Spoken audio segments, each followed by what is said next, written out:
Ẹ jẹ́ á ṣàgbéyẹ̀wò ohun tó fẹ́ ṣẹlẹ̀ sí gbogbo ìràwọ̀ pátá lónìí tí ń ṣọjọ́ Monday, May 18 ọdún 2026 tá a wà nínú ẹ̀ yìí. Mo kí Ọlọ́run bá mo ṣèbò Olódùmarè, ìbà akọ́dá ayé, ìbà aṣẹ̀dá ọ̀run. Mo ṣèbà Ọ̀rúnmìlà, àtórí ẹni tí ò sunwọ̀n ṣe, ẹlẹ́rìí ìpín tòun tàyànmọ́. Mo júbà ọkùnrin, mo júbà obìnrin, mo kí gbogbo ojú tó ń wò mí níbikíbi tí ẹ ti ń gbọ́ mi káàkiri àgbáńlá ayé. Ẹ̀yin tẹ́ ń wò mí pátá ẹ bá ń share fídíò yìí, ẹ pín kó jẹ́ òwúlò àtàǹfààní fọ́pọ̀ ènìyàn. Ojú tẹ́ fi ń wò mí ò ní fọ́, bẹ́ẹ̀ ọwọ́ tẹ́ fi ń bá mi share rẹ̀ ẹni fi gbọ́mọ sí ẹ̀ sì ní fi gba lẹ́tà ìbànújẹ́ láṣẹ Èdùmàrè. Ẹ̀yin oníràwọ̀ iná tó kanran yẹn Aries tàbí láàrin March 21 sí April 20 ọjọ́ tòní, ọjọ́ oríire, ọjọ́ ìdùnnú, ọjọ́ ayọ̀ ló jẹ́. Ìfọ̀rọ̀wérọ̀ lórí ìgbésẹ̀ tuntun ó ṣeé ṣe kí ó wáyé láàrin èèyàn àti èèyàn lọ́jọ́ tòní. Ìfọ̀rọ̀wérọ̀ láàrin èèyàn àti èèyàn máa já geere dáadáa lọ́jọ́ tòní. Bá ṣe pé èèyàn àti ẹ̀gbọ́n àbábúrò ó máa lọ bó ṣe yẹ kó lọ. Ó ṣeé ṣe kí ìjíròrò lórí nǹkan tuntun yìí kó bíire, kó bí àdún, kó bí àǹfààní tí ẹ ń fẹ́. Àsìkò ìtújà àsìkò tó ṣe é pé àwọn inspiration àti idea tuntun máa wáyé tó ṣe é pé ó dára kí ẹ mú àwọn inspiration tó bá wáyé, ó dára kí ẹ mú wọn lò. A rí pé inspiration yìí tẹ́ bá tẹ̀lé ó ṣeé ṣe kí ó ràn yín lọ́wọ́ láwọn àsìkò tí a wà yìí. Ó ràn yín lọ́wọ́ láti rí àṣeyọrí ṣe ní ọjọ́ iwájú. Àsìkò ìjà àsìkò tó ṣe é pé gbogbo nǹkan máa lọ dáadáa, tí ò ní sí wàhálà, tí ò ní sí ìdààmú. Ẹ máa sọ̀rọ̀ contract tuntun, ẹ máa ní ìjíròrò tuntun pẹ̀lú àwọn oníbàárà yín gan níbi iṣẹ́. Bẹ́ẹ̀ sì ni ọjọ́ tòní ọ̀pọ̀ sísọ máa pọ̀ rẹpẹtẹ. Gbogbo àwọn pílánì tuntun tó bá ń wá tí yín lọ́kàn pátá lásìkò yìí ẹ má sọ fẹ́ ẹnikẹ́ni. Àfi tó bá yẹ pé bóyá ẹ fẹ́ béèrè sí bóyá bí kí iṣẹ́ tuntun máa sọ sẹ́lómi lọ́kàn, àbí kí àwọn ìgbésẹ̀ tuntun míì lóríṣiríṣi máa sọ sẹ́lómi lọ́kàn, ẹlòmíì lè fẹ́ béèrè sí láti mọ̀ bóyá ṣíṣẹ́ tuntun yìí ó ṣé kí n tẹ̀lé, ṣé kí n ṣe léyìí àbí léyìí ni kí n ṣe. Kò sí láburú tẹ́ bá béèrè sí, ṣùgbọ́n kí wọ́n máa sọ fún gbogbo èèyàn káàkiri pé mo ti ẹ̀rù nǹkan tuntun báyìí, mo ti ẹ̀rù nǹkan tuntun báyìí, mo ti ẹ̀rù nǹkan tuntun báyìí. Eléyìí lè jẹ́ nǹkan tó ṣe é pé ó lè ba pílánì ti ẹni yẹn, ó lè bàjẹ́, ó lè ba nǹkan tuntun tẹ́ ẹ̀ wò pé ẹ fẹ́ pílánì yìí ó lè bàjẹ́ ní ọjọ́ tòní. Ẹ kí sára púpọ̀, iṣẹ́ á lọ dáadáa lénìí, relationship yín á lọ dáadáa, ire owó náà lè wọlé fún yín lénìí pẹ̀lú. Light yellow jẹ́ kọ́lọ̀ tó dára jù fún yín láti wọ̀ láṣọ lónìí. Aago 10:20 láàárọ̀ sí aago 11:20 láàárọ̀ jẹ́ àkókò èyí tó dára jù fún yín tí ń ṣe lucky hour fún yín lénìí. Oníràwọ̀ ìpè alámọ̀ Taurus tàbí láàrin April 21 sí May 20 ọjọ́ tòní, ọjọ́ oríire báyìí ló jẹ́. Ọjọ́ ayọ̀, ọjọ́ ìdùnnú ló jẹ́. Ọjọ́ tó ṣe é pé oore ọ̀tun, oore tuntun máa wọlé fọ́pọ̀lọpọ̀ yín oníràwọ̀ yìí lọ́jọ́ tòní. Oore tẹ́ tí ń ṣiṣẹ́ fún látijọ́ mẹ́ta, ipá tẹ́ tí ń sà látijọ́ mẹ́ta ń pé nǹkan yìí mo fẹ́ kó bọ́ sí, nǹkan yìí mo fẹ́ ó tó mi lọ́wọ́. Ọ̀pọ̀lọpọ̀ yín máa ráǹfààní ẹ̀jẹ̀ lọ́jọ́ tòní, ó tásì mú kínú yín dùn, káyọ̀ yín kún. Ọjọ́ tòní gan ọ̀pọ̀lọpọ̀ yín ó ṣeé ṣe kí ẹ ra nǹkan tuntun kan tẹ́ tí ń wò pé ẹ fẹ́ kówó lé lórí látijọ́ yìí. Ó ṣeé ṣe kí ọ̀pọ̀lọpọ̀ yín kówó lórí nǹkan tuntun tí nǹkan náà sì máa jẹ́ nǹkan tó jọjú púpọ̀, tá sì jẹ́ nǹkan ìdùnnú, tá jẹ́ nǹkan ayọ̀ fún yín lọ́pọ̀lọpọ̀. Ó dára kẹ́ ṣe eléyìí lọ́jọ́ tòní. Kò sí wàhálà rárá lọ́jọ́ tòní, gbogbo nǹkan máa lọ bó ṣe yẹ kó lọ. Ẹ lè ra nǹkan tuntun tó bá wù yín àti rà. Ẹ lè ra mọ́tò, ẹ lè kọ́ ilé tuntun, ẹ lè ra ilé tuntun, kódà ẹ lè ra góòdù tuntun. Kò sí nǹkan tẹ́ ẹ lè rà tó jẹ́ nǹkan tuntun lọ́jọ́ tòní. Bẹ́ẹ̀ sì ni kẹ́ máa retí àwọn àǹfààní tó ṣe é pé ẹ ti ṣiṣẹ́ fún látẹ̀yìnwá, tó jẹ́ pé àǹfààní tẹ̀ tí ẹrù kan tẹ́lẹ̀ ó ṣeé ṣe kó wọlé fún yín ní ọjọ́ ti tòní. Iṣẹ́ á lọ dáadáa, relationship yín á lọ dáadáa, eré owó náà wọlé fún yín lénìí pẹ̀lú. Light green jẹ́ kọ́lọ̀ tó dára jù fún yín láti wọ̀ láṣọ lónìí. Aago 12:20 láàárọ̀ sí aago 1:20 ní ọ̀sán jí àkókò èyí tó dára jù fún yín tí ń ṣe lucky hour fún yín lénìí. Oníràwọ̀ afẹ́fẹ́ aláwàdà Gemini tàbí láàrin May 21 sí June 21 ọjọ́ tòní, ọjọ́ oríire ló jẹ́. Ọjọ́ tó ṣe é pé ẹ̀yin fúnra lára yín gan ẹ máa fẹ́ máa rò àwọn èròǹgbà kan, èròǹgbà tuntun ni o. Ẹ máa fẹ́ máa rò èròǹgbà nípa ìdàgbàsókè ayé yín. Àsìkò ìjásìkò tó ṣe é pé ìgbésí ayé yín ló máa wọ̀nyí kẹ́ fálẹ̀ mọ́jú. Kò ní sí nǹkan tó máa kàn yín mọ́, kò ní sí ọ̀rọ̀ ẹnìkankan tá kàn yín jó pé ọ̀rọ̀ láìfù mi gangan mo fẹ́ tún mójútó, ayé mi gan fẹ́ kó dára, mi ì fẹ́ kí tẹlòmíì rò mọ́jú tèmi nìkan yín náà lọ. Àfẹ́mí máa pọ̀ fún yín lọ́jọ́ tòní. Nǹkan tó sì dáa ni, torí self love gangan ni original love tí oníkálukú wá ní. Kò sẹ́ni tí ó nífẹ̀ẹ́ lòmíì ju ara ẹ̀ lọ. Ara yín náà ni kí ẹ nífẹ̀ẹ́ sí, lè ní kí ẹ fálẹ̀ mọ́. Àwọn nǹkan tuntun tó bá sọ sí yín lọ́kàn lásìkò yìí ẹ mú lò. Àsìkò yìí ó ṣeé ṣe kí àwọn idea máa fò lọ́tùn lósì nínú brain yín pé lágbájá gbégbèsẹ̀ báyìí, tàmẹ̀dù ṣe nǹkan báyìí ní ọjọ́ tòní. Àsìkò yìí sì rèé, ẹ máa fẹ́ máa fira yín sípò ọ̀wọ̀ dáadáa, ẹ máa fẹ́ máa fira yín sípò àpọ́nlé, ẹ máa fẹ́ máa kóra yín níjàánu, ẹ máa fẹ́ máa wò pé àyìnkọ́ báyìí mi gbọ́dọ̀ ṣe, ìgbésẹ̀ báyìí mi gbọ́dọ̀ gbé, ìgbàgbé ìgbésẹ̀ báyìí ó lè affect mi. Gbogbo ọ̀pọ̀lọpọ̀ nǹkan bẹ́ẹ̀ lẹ́ẹ̀ máa fẹ́ máa ṣe. Àsìkò yìí sì rèé, nǹkan tuntun á máa gbé yín lọ́kàn gan láti ṣe lọ́jọ́ tòní. Ó sì dára kí ẹ ṣe bẹ́ẹ̀. Ó dára kí ẹ plan nǹkan tuntun lásìkò yìí. Àwọn nǹkan tí ẹ bá plan lásìkò yìí á béèrè fún yín dáadáa lọ́jọ́ iwájú. Kò sí wàhálà, kò sí ìdààmú kankan rárá. Kódà ẹ máa ní ọkàn ìfẹ́. Ọjọ́ tòní ẹ máa ní ọkàn ìfẹ́ púpọ̀. Ọjọ́ tòní jẹ́ tó ṣe é pé gbogbo èèyàn máa nífẹ̀ẹ́ sí bí ẹ ṣe ń ṣe. Ẹ̀yin náà máa fìfẹ́ yẹn hàn káàkiri. Àwọn èèyàn máa like yín dáadáa, wọ́n á gbà tí yín púpọ̀ lọ́jọ́ tòní. Ó ṣeé ṣe kẹ́ ráwọn àǹfààní tó máa jájẹ mọ́nú dáadáa lọ́jọ́ tòní gan pẹ̀lú. Ọjọ́ oríire lọ́jọ́ tòní jẹ́ fún yín tó ṣe é pé nǹkan kan bo ejò lẹ́sẹ̀, gbogbo nǹkan á lọ sòsé. iṣẹ́ á lọ dáadáa, relationship yín gan á lọ bó ṣe yẹ kó lọ, ire owó náà wọlé fún yín dáadáa lọ́jọ́ tòní. Bẹ́ẹ̀ ṣe máa ìfẹ́ hàn sí olólùfẹ́ yín gan lénìí á tún jẹ́ àrà ọ̀tọ̀, á tún jẹ́ tó máa tayọ yàtọ̀, ó jẹ́ ọ̀pọ̀lọpọ̀ yín gan tó dàbí ìgbà pé ẹ máa fìfẹ́ hàn sí olólùfẹ́ yín dáadáa tẹ́lẹ̀, ó ṣe ṣe kí changes yẹn wáyé lọ́jọ́ tòní, ó ṣe é pé ẹ kàn máa dédé rí pé àmukọ̀ dédé gba ti lágbájá, wọ́n dédé gba ti tàmẹ̀dù táwọn náà tún gba ti yín padà, àwọn tó bá tiẹ̀ wáyé látijọ́ mẹ́ta gan tó jẹ́ ti ìfẹ́, ó ṣe ṣe kí gbogbo èèyàn jù gan ní ọjọ́ ti tòní, ó ṣe é pé omi tuntun á rú, ẹja tuntun á tún kó wọnú ẹ̀. Pink jẹ́ kọ́lọ̀ tó dára jù fún yín láti wọ̀ láṣọ lónìí. Aago kan kogún ìṣẹ́jú lọ́sàn-án sí aago méjì kogún ìṣẹ́jú lọ́sàn-án jẹ́ àkókò èyí tó dára jù fún yín tí ń ṣe lucky hour fún yín lénìí. Oníràwọ̀ omi agbára cancer tàbí láàrin June 22 sí July 22. Ọjọ́ yìí àwọn kan tó dì sí yín lọ́kàn rẹpẹtẹ tó ṣe pé ẹ ti ń wà confuse nípa ẹ̀ tí ò sí ẹ̀yẹ yín rárá, tẹ́ ẹ̀ mọ̀nà tẹ́ fẹ́ gbégbà tẹ́ sì ń rò pé ṣé báyìí ni kí n ṣe ṣe àbí báyìí kọ́ ni kí n ṣe ṣe. Èní gangan ẹ máa ní clarity tẹ́ ẹ̀ fẹ́, ẹ máa ní clarity tẹ́ ẹ̀ fẹ́ lọ́jọ́ tòní tó ṣe pé ẹ máa mọ̀ nípa àwọn kankan ìkọ̀kọ̀ nínú ọkàn yín, àwọn nǹkan tẹ́ ti ń rò tó ṣe pé kò clear dáadáa bẹ́ẹ̀ sì clear dáadáa lásìkò yìí, ẹ máa ní clarity of thought.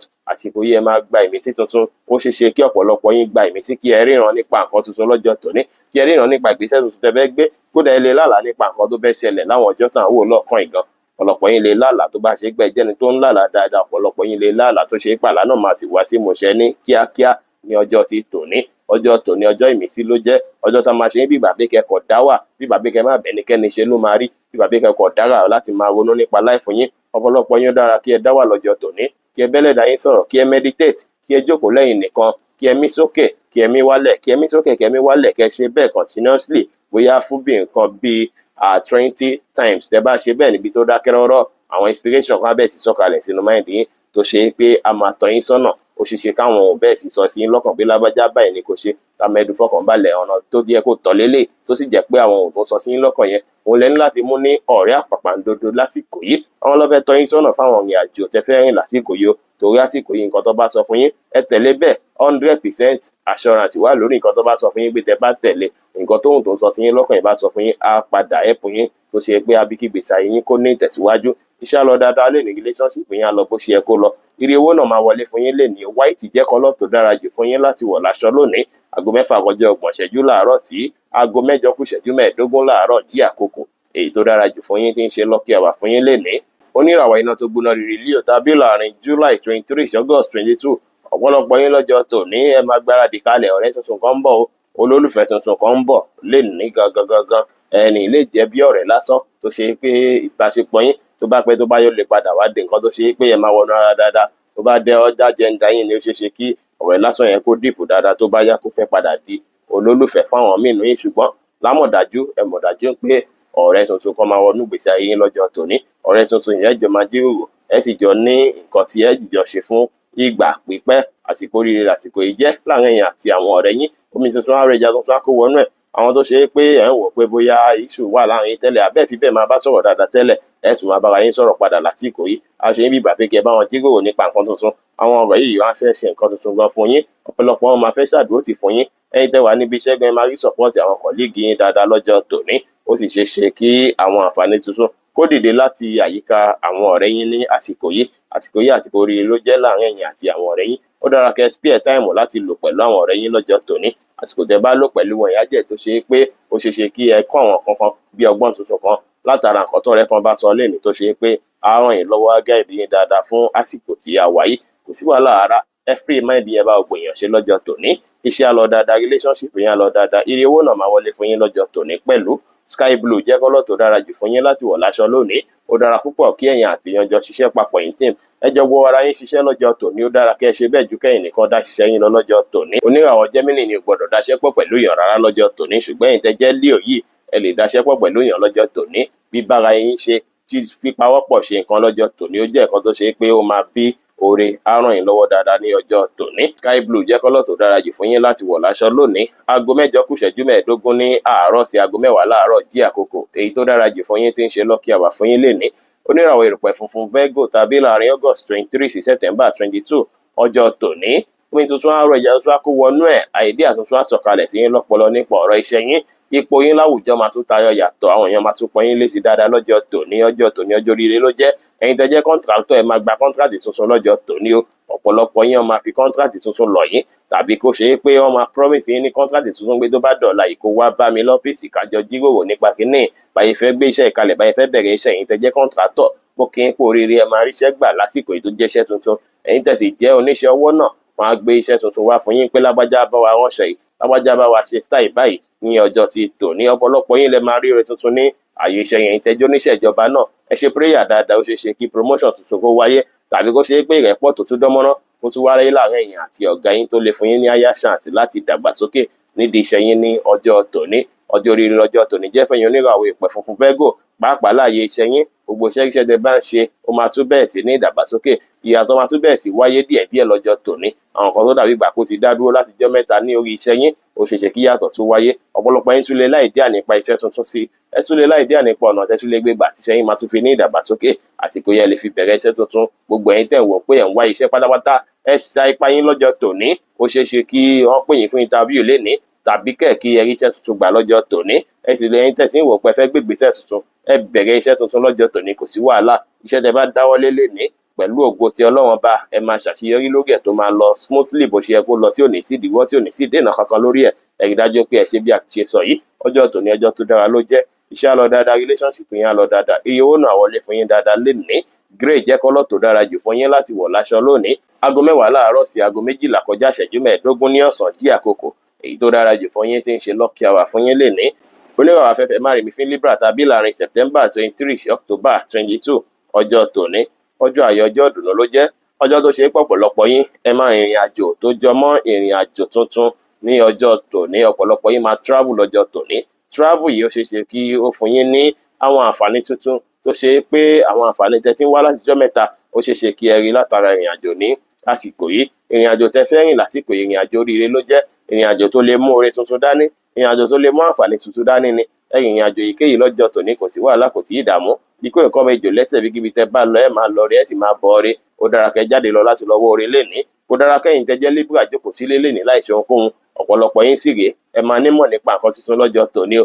Ẹ máa ní àìdíà tuntun lọ́jọ́ tòní. Ó ṣeé ṣe kí ẹ kọ́ ìmọ̀ yín látara ìrìn àjò tẹ́ rìn, tó ṣe é pé ìmọ̀ tẹ́ bá ní ó máa ràn yín lọ́wọ́ dáadáa. Ẹ fẹ́ ní wá ìmọ̀ tẹ́ ẹ fẹ́, ẹ fẹ́ ní wá deep knowledge yẹn tẹ́ ń gbá research lé lórí pé mo fẹ́ mọ̀ látijọ́ yìí. Ó ṣeé ṣe kí ẹ láǹfààní àti nímọ̀ nípa nǹkan tuntun látijọ́ yìí. Ẹ sì máa rí àwọn nǹkan tó ṣe pé á fún yín ní hope, á fún yín ní ìrètí pé nǹkan máa tó da, nǹkan á tó sunwọ̀n pẹ̀lú nǹkan tí mò ń rí. Ẹ máa rí àwọn nǹkan tá fún yín ní hope dáadáa lọ́jọ́ tòní.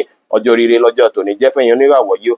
Gbogbo nǹkan á lọ dáadáa. Ọ̀pọ̀ mìínú yín gan ṣeé ṣe kó jẹ́ pátánà, ọlọ́pọ̀ mìínú yín ti rìnrìn àjò tó ṣe pé ìrìn àjò tí ẹ rìn yìí ó ṣeé ṣe kí ẹ ní àwọn nǹkan tuntun tí ó jẹ́ ìrìnjẹ tí ẹ máa bá bọ̀ ọbẹ̀. Ó lè jẹ́ ìrìn àjò tẹ́ fẹ́ fi yanjú àwọn kankan, tàbí ìrìn àjò tó fẹ́ fún yín lómìnira gan pẹ̀lú. Ó ṣeé ṣe kí gbogbo nǹkan wọ̀nyí kí ó wáyé ní àsìkò yìí. Iṣẹ́ á lọ dáadáa, relationship yín á lọ dáadáa, owó náà lè wọlé fún yín lọ́jọ́ tòní, kò sí wàhálà. Lavender jẹ́ kọ́lọ̀ tó dára jù fún yín láti wọ̀ láṣọ lónìí. Aago 12 kọjá ìṣẹ́jú 15 ní ọ̀sán sí aago 2 kọjá 30 ìṣẹ́jú ní ọ̀sán jí àkókò èyí tó dára jù fún yín tí ń ṣe lucky hour fún yín lénìí. Oníràwọ̀ omi tútù Scorpio tàbí láàrin October 23 sí November 22. Ọjọ́ oríire ni ọjọ́ tòní jẹ́ fún yín o. Ọ̀pọ̀lọpọ̀ yín ẹ máa retí oore tẹ́ ṣiṣẹ́ fún rárá. Oore ìfà ó máa wọlé fún yín lọ́jọ́ tòní. Ìfà tuntun, oore ìfà tó ṣe é pé ẹ ti expect láti bí kankan, ó máa wọlé fún yín lọ́jọ́ tòní. Ó tẹ́jọ́ dàpọ̀ pẹ̀lú èèyàn, ó ṣeé ṣe kó bíire lọ́jọ́ tòní. Ọ̀pọ̀lọpọ̀ yín máa ṣe alábàápàdé partner tuntun, ó lè jẹ́ olólùfẹ́ tuntun, ó lè jẹ́ ẹni tẹ́jọ́ máa daṣẹ́ pọ̀ tó jẹ́yàn tuntun ní ọjọ́ tòní. Omi tuntun á rọ ẹja tuntun á kó wọnú ẹ̀fẹ́ yín tó ṣe pé ẹ ti wà nínú ìbáṣepọ̀ fún àbí méjì tẹ́lẹ̀. Ìbáṣepọ̀ yín máa wá wọnú ara dáadáa. Á dàbí ìgbà pé ẹ̀ṣẹ̀ pàdé ara yín lóòjọ́ báyìí ni. Gbogbo á lọ sòsé fún yín, kò ní sí wàhálà, kò ní sí ìdààmú rárá. Ẹ ní ṣe wàhálà jù kẹ́ tó rí jẹ lọ́jọ́ tòní, kẹ́ tó rí mu lọ́jọ́ tòní. Ọ̀pọ̀lọpọ̀ yín sì rèé, ẹ máa fìlì bí ìgbà pé àbáyé yín fẹ́ yí padà ní, àbáyé yín fẹ́ dọ̀tun ni, tó sì jẹ́ pé bẹ́ẹ̀ náà ló máa rí o. Ìyípo padà kan ń bọ̀ tó ṣe pé á fẹ́ yí ayé yín padà, á fẹ́ dàbí ìgbà pé new life fẹ́ bẹ̀rẹ̀ fún ìgbésí ayé yín. Àsìkò oríire làsìkò yìí jẹ́. Ẹ̀yin tó bá ṣe pé ẹ̀ ń wá ọmọ náà ẹ̀ tẹ́ ń lò ràwọ̀ yìí, ẹ lè fẹ́ ní tí wọ́n ọmọ dáadáa. Ó ṣeé ṣe kí tẹ́tẹ́ yín jẹ́ kí wọ́n ọmọ tẹ́ máa sùn lénìí kó di oyún, kó sì di ọmọ alálùbáríkà láṣẹ Ọlọ́run Ọba. Ẹ try block yín lọ́jọ́ tòní. Gbogbo eléyìí lè rí bí ẹ ti ṣe ń fẹ́. Ọjọ́ tòní ọjọ́ oríire ló jẹ́. Ọjọ́ ayọ̀, ọjọ́ ìdùnnú ló jẹ́. Ọ̀pọ̀lọpọ̀ yín ẹ rí dájú pé ẹ clear mind yín. Tó bá ṣe pé tí ń rí èròǹgbà tí ó tọ́ tẹ́lẹ̀tẹ́lẹ̀, ẹ bẹ̀rẹ̀ sí rí èròǹgbà tó tọ́ o. Èròǹgbà tó tọ́ yìí ó ṣeé ṣe kí ó tún wọ̀n yín lọ́wọ́ dáadáa, kó manifest dáadáa. ẹ má rí èròǹgbà tí ó tọ́ rárá lásìkò yìí. Tẹ́ bá lọ rí èròǹgbà tí ó tọ́, ó ṣeé ṣe kí ìyẹn náà manifest, kẹ́ kíyèsára dáadáa. Ẹ bá àwọn èèyàn ṣe pẹ̀lú ìfẹ́. Èèyàn tó bá wọnú ayé yín lénìí, ó ṣeé ṣe kó jẹ́ olólùfẹ́ lẹ́ni náà máa jẹ́, tàbí ẹni tó ṣe pé ọ̀rẹ́ yín máa deep dáadáa ní ọjọ́ ti tòní. Kò sí wàhálà rárá, iṣẹ́ á lọ dáadáa, relationship yín á lọ dáadáa, ìrìwò náà wọlé fún yín dáadáa lọ́jọ́ tòní. Ìyẹn sure dáadáa. Pink jẹ́ kọ́lọ̀ tó dára jù fún yín láti wọ̀ láṣọ lónìí. Aago 2 kọjá 30 ìṣẹ́jú ní ọ̀sán sí aago 5 kù ìṣẹ́jú 15 ní ìrọ̀lẹ́ jí àkókò èyí tó dára jù fún yín tí ń ṣe lucky hour fún yín lénìí. Oníràwọ̀ inú àtùpà Sagittarius tàbí láàrin November 23 sí December 22 ọjọ́ tòní. Ọjọ́ ayọ̀, ọjọ́ ìdùnnú ló jẹ́, ọjọ́ oríire ló jẹ́ pẹ̀lú. Ọjọ́ tó ṣe pé ẹ máa pàdé olólùfẹ́ tuntun, ẹ máa pàdé lover tuntun. Ẹ̀yin tẹ́ jẹ́ single, ẹ gbáradì fún olólùfẹ́ tuntun lọ́jọ́ tòní. Olólùfẹ́ tó bá wọnú ayé yín lọ́jọ́ tòní, ẹni náà jẹ́ ẹni tó ṣe pé ó sure dáadáa pé ẹni náà máa jẹ́ bí ìyàwó yín tàbí kó jẹ́ bí ọkọ yín tó ṣe pé ẹjọ́ máa lò gbà fún ìgbà pípẹ́. Oníràwọ̀ Sagittarius, ẹ kíyèsára, èèyàn tuntun á wọnú ìgbésí ayé yín. Ẹni ilé ìwáyé bí ọ̀rẹ́ ní ṣáájú, ṣùgbọ́n bẹ́ẹ̀ ṣe ń bára yín ṣe bọ̀, ó ṣeé ṣe kí ìfẹ́ yẹn kó máa deep, ṣùgbọ́n ẹ gbọ́dọ̀ sáré fi gbogbo secret yín lẹ́ni náà lọ́wọ́. Ẹ gbọ́dọ̀ sáré máa ṣàlàyé nǹkan fẹ́ni náà. Ẹ rí dájú pé ẹ mú sùúrù lò, kí ẹjọ́ máa bára yín bọ̀ gẹ́gẹ́ bí ọ̀rẹ́ àtọ̀rẹ́ náà ṣáájú kẹ́ tó padà wá dín pé ìfẹ́ yẹn máa padà gbòòrò. Ọjọ́ ìfẹ́ lọ́jọ́ tòní jẹ́. Ẹ̀yin tẹ́ ti marry, omi tuntun á rọ ẹja tuntun á kó wọnú ẹ̀ o, tó ṣe pé ìbáṣepọ̀ yín á wọnú ara dáadáa, á dùn, á tòrò alárinrin, á dàbí gbà pé ọkọ mi ò ń ṣe báyìí tẹ́lẹ̀, ìyàwó mi ò ń ṣe báyìí tẹ́lẹ̀, ó tún ti yàtọ̀ báyìí o, nǹkan tún ti ń lọ dáadáa báyìí láàrin wa, tó sì jẹ́ pé ọ̀bàjẹ́ kankan ò ní kàn lásìkò yìí láṣẹ Ọlọ́run bá. Ìbáṣepọ̀ yín máa lọ bó ṣe yẹ kó lọ, kò ní sí wàhálà, kò ní sí ìdààmú. Ọjọ́ ìfẹ́ lọ́jọ́ tòní jẹ́. Àwọn èèyàn nífẹ̀ẹ́ yín, ẹ̀yin náà nífẹ̀ẹ́ àwọn ènìyàn dáadáa. Níbi iṣẹ́ wọn á gba tiyín, láyìíkáyè wọn á gba tiyín dáadáa. Inú ilé yín gangan á dàbí gbà pé oyin kó wọnú ilé yín báyìí ni, tó ṣe gbogbo á máa dùn yàn gbà. Ọjọ́ tòní kò sí wàhálà, iṣẹ́ á lọ dáadáa, relationship yín á lọ dáadáa, ire owó náà máa wọlé fún yín lénìí. Baby pink jẹ́ kọ́lọ̀ tó dára jù fún yín láti wọ̀ láṣọ lónìí. Aago 5 kù ìṣẹ́jú 15 ní ìrọ̀lẹ́ sí aago 7 ní àṣálẹ́ jí àkókò èyí tó dára jù fún yín tí ń ṣe lucky hour fún yín lénìí. Oníràwọ̀ ìpele eruku Capricorn tàbí láàrin December 23 sí January 19 ọjọ́ tòní. Ọjọ́ tó ṣe pé ọ̀pọ̀lọpọ̀ yín ẹ máa gẹ̀ẹ́sẹ̀tì nípa àwọn nǹkan tẹ́ fẹ́ gbé ṣe, láwọn nǹkan tuntun tó ṣe pé ó wà níwájú yín báyìí. Ẹ máa fẹ́ máa plan ahead lọ́jọ́ tòní. Ẹ máa fẹ́ máa gbé nǹkan ní ṣísẹ̀ntẹ̀lé pé báyìí ni kí n ṣe lé, báwo ni kí n ṣe gbé ìgbésẹ̀ yìí, ọ̀nà mo tún lè gbá àwọn nǹkan ìgbà tó ṣe pé gbogbo nǹkan á tún máa fi rọrùn fún mi. Ọ̀sẹ̀ yìí àwọn nǹkan tó mo fẹ́ ṣe lélẹ̀, bóyá tó bá di Tuesday kí n kọ́kọ́ ṣe báyìí, tó bá di Wednesday kí n ṣe báyìí. Ẹ máa plan àwọn nǹkan tẹ́ ẹ̀ ń ṣe lásìkò yìí dáadáa lọ́jọ́ tòní.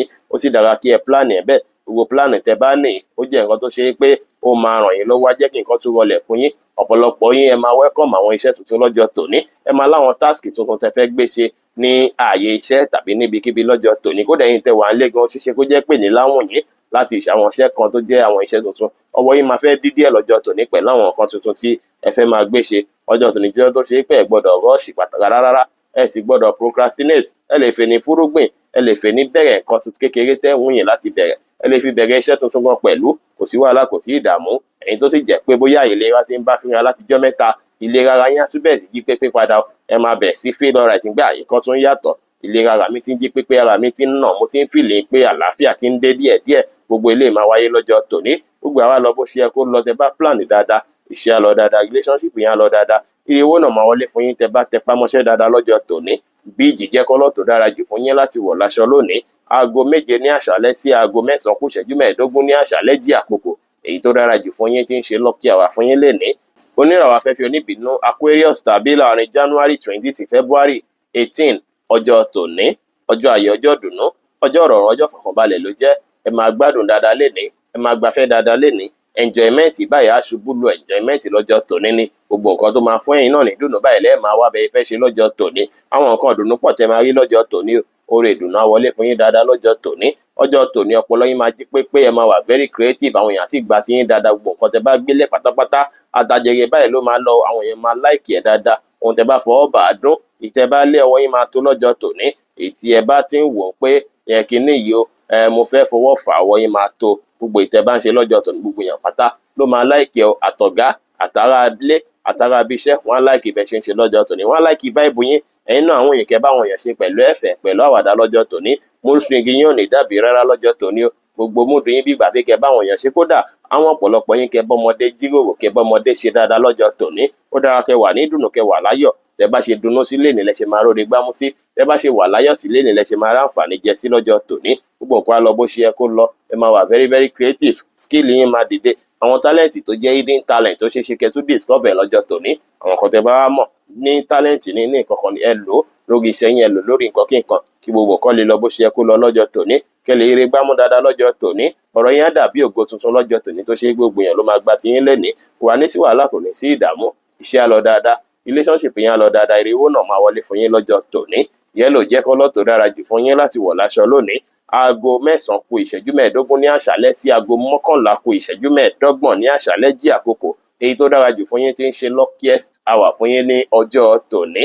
Oníràwọ̀ omi tí kìí ru Pisces tàbí láàrin February 19 sí March 20 ọjọ́ tòní, ọjọ́ ìdùnnú, ọjọ́ ayọ̀, ọjọ́ oríire ló jẹ́ nínú ilé yín o. Àwọn nǹkan tó dàbí gbọ́mi sí omi ò tó, ipa kékeré tó ti ń wáyé nínú ilé yín láti bí àná àbí ìjẹta ó ṣeé ṣe kí gbogbo ẹ̀rọ lẹ̀ lọ́jọ́ tòní. Káfẹ́fẹ́ àlàáfíà tún fẹ́ kí gbogbo nǹkan tún rọrùn padà, ó ṣeé ṣe kí omi tuntun rókẹ́já tuntun wọnú ẹ̀, káyìíká yín tún gbalẹ̀ fún àlàáfíà lọ́jọ́ tòní. Ọ̀pọ̀lọpọ̀ yín ẹ máa fẹ́ máa ní àwọn nǹkan tẹ́ ẹ máa ṣe nínú ilé lọ́jọ́ tòní o, ẹ máa tún lé ṣe lọ́jọ́ tòní, ẹ máa ṣàwọn arrangement kan nínú ilé yín ní ọjọ́ tòní. Ó sì ṣeé ṣe kí nǹkan bíi family bùkátà kan, family responsibility kan kó wà lọ́rọ̀ yín ní àsìkò yìí tó ṣe pé ẹ máa fẹ́ falẹ̀ mọ́ tẹ́ máa fẹ́ mójútó. Ó lè jẹ́ responsibility tuntun, ó lè jẹ́ ìgbésẹ̀ tuntun, bóyá lórí ọmọ, lórí ìyàwó, tàbí láti ra nǹkan tuntun sínú ilé. Ọ̀pọ̀lọpọ̀ yín ẹ lè ra nǹkan tuntun sínú ilé lọ́jọ́ tòní pé ilé mi mo ṣàfẹ́ kó fine, mo fẹ́ kó dùn rí torí àwọn àlejò, torí àwọn èèyàn tó lè wá mi wá, tàbí torí nǹkan míì. Ọ̀pọ̀lọpọ̀ yín máa tún lè ṣe lọ́jọ́ tòní. Ẹni tẹ̀sí tí ìràlẹ̀ yá ti tún lè ṣe láti bí ijọ́ 2-3 ó ṣeé ṣe kẹ́ ráyè láti falẹ̀ mọ́ ilé tuntun ṣe ní ọjọ́ ti tòní. Ọ̀rọ̀ ilé, ọ̀rọ̀ mọ̀lẹ́bí ló máa wà lọ́kàn yín dáadáa lọ́jọ́ tòní. Gbogbo nǹkan wá lọ dáadáa láyè káyè. Tẹ́ bá wà níbi iṣẹ́, ṣàrídájú pé àyíká yín wà ní ìmọ́tótó kí ire lè wọlé fún yín lọ́jọ́ ti tòní. Ọ̀pọ̀lọpọ̀ yín sì rèé ó ṣeé ṣe kí ẹ máa lérò ń gbà pé kémi náà ti ẹ̀kọ́lé tuntun, kémi náà ti ẹ̀rálẹ̀ tuntun. Gbogbo eléyìí kò sí ìtẹ́ lè ṣe ń bẹ̀ lọ́jọ́ tòní. Ẹ lè fè ní fi foundation lé yín lọ́lẹ̀, ẹ lè fè ní ra ilẹ̀ tuntun. Gbogbo ìtẹ́ bára lé ní kẹ̀ ní kówó dá sípò. Gbogbo á lọ bó ṣe yẹ kó lọ, kò ní sí wàhálà, kò ní sí ìdààmú. Iṣẹ́ á lọ dáadáa, relationship yín á lọ dáadáa, ire owó náà máa wọlé fún yín lọ́jọ́ tòní tí ẹ bá falẹ̀ mọ́ iṣẹ́. Pàápàá yín tẹ̀ ń ṣiṣẹ́ láti ilé, ó ṣeé ṣe kẹ́ ráǹfààní jẹ dáadáa lọ́jọ́ tòní. White jẹ́ kọ́lọ́ tó dára jù fún yín láti wọ̀ láṣọ lónìí.